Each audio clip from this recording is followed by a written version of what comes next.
Hello बच्चों, let us see this question. So the question is, explain the role of Nelson Mandela in promoting democracy in the world. हमें world में democracy promote करने के लिए Nelson Mandela का role जो है उसे एक्सप्लेन करना है.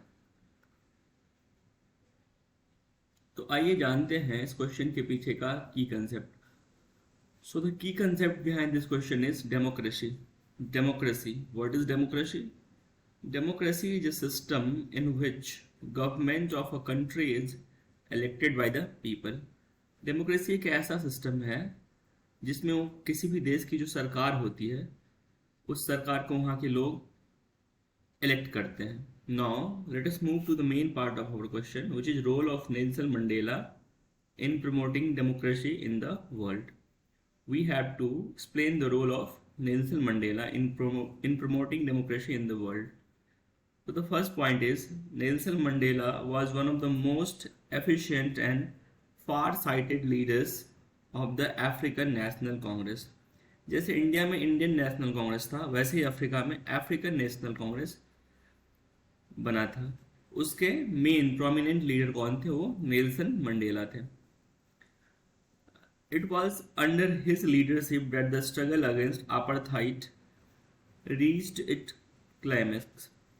तो उन्हीं के लीडरशिप के अंदर जो वहाँ की एक सिस्टम थी apartheid, उसका जो मूवमेंट है वो अपने चरम तक पहुंचा था और बाद में उन्हीं के प्रयासों की वजह से apartheid सिस्टम को ख़त्म कर दिया गया था.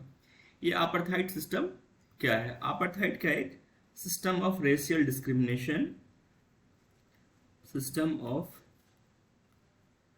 Racial discrimination. ये एक सिस्टम ऑफ रेशियल डिस्क्रिमिनेशन है जिसमें व्हाइट्स और ब्लैक्स के बीच डिफरेंशिएट किया जाता था. Now let us move to the third point. Our third point is, due to participation in the movement against apartheid, he was sentenced to the life imprisonment in 1964. He spent the next 28 years in prison.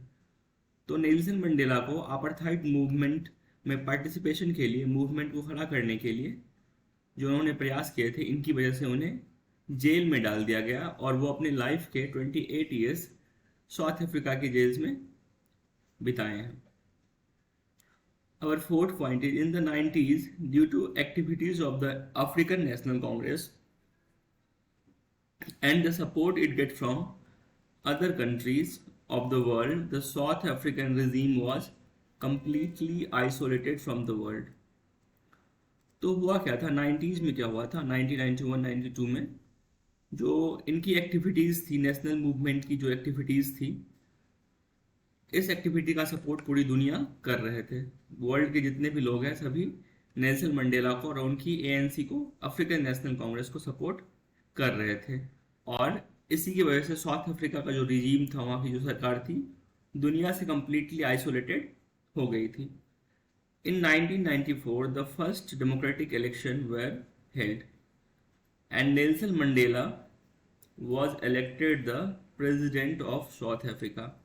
अब क्या हुआ? 1994 में south Africa में पहला democratic elections held हुआ जिसमें blacks को भी वोटिंग राइट्स मिले. और इस इलेक्शन के बाद जो हमारे नेल्सन मंडेला थे वो वहाँ के प्रेसिडेंट इलेक्ट हुए. और इस तरीके से जो पूरा सिस्टम था रेशियल डिस्क्रिमिनेशन का, जो वाइट्स एंड ब्लैक्स के बीच डिफ्रेंशिएट करती थी, वो पूरा खत्म हुआ और वहाँ पे डेमोक्रेसी आ गया. I hope you understood this question. Thank you. Best of luck.